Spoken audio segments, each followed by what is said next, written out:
the goal at this point of BCS ball? Is that what you'll talk about, or set your sights on at this point? No, we're not focusing on that right now.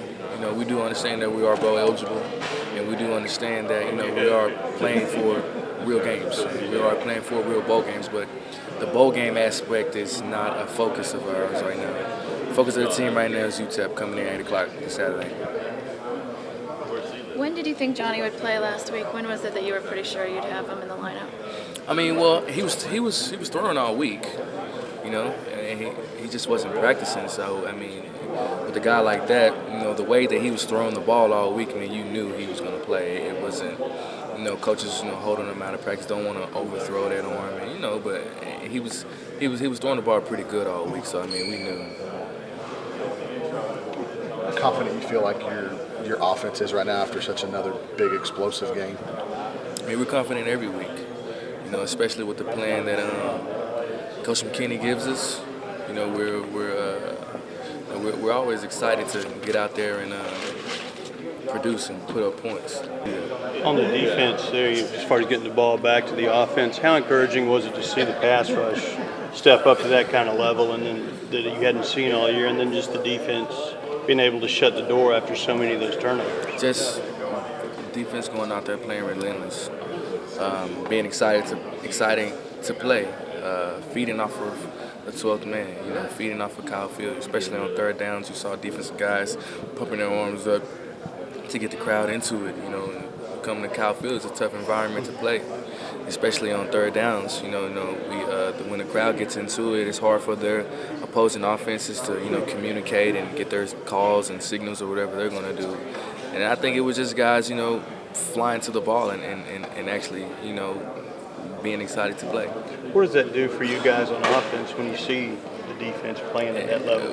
When we see the defense playing at that level, I mean, it does wonders for us. We're already an offense who has the mindset of putting up points every time we touch the ball.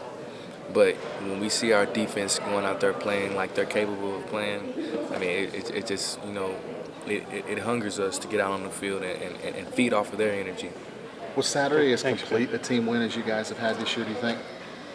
I mean, it was a pretty good team win. On the offensive side of the ball, I mean, we left a lot of points out there, man. We had a lot of turnovers. We still need to cut down on penalties. I mean, it might not seem like it to the outside, but there's so many things that this offense can do still, with these last 4 remaining games to get better. And we're practicing on those every day at practice. With as good as you guys have been and as many points as you've put up, do you know how scary that sounds, that there are so many things you guys can still do? I mean, it's just the truth, One thing that we still haven't cleaned up is, on some drives, we put ourselves in a hole, with stupid penalties, penalties that pre-snap penalties and things that we can control. Some things that it goes along with the game of football. You're going to have certain penalties, but a lot of penalties and especially with the turnovers, those are things that we can control. So we're just going to look to fix those, and once we fix those, to try to put more points on the board. Today, I think the Maxwell semifinalist list came out, and Johnny and Mike are both honored for Players of the Year. Can't surprise you, does it? No, especially with Mike Evans, especially with the year he's having. No one in the country can cover that guy one-on-one. All you have to do is throw the ball up, and he's going to come down with it. And when it comes to Johnny, I mean, his play speaks for itself. He's the best player in the country. And if he's not on the list, something is wrong.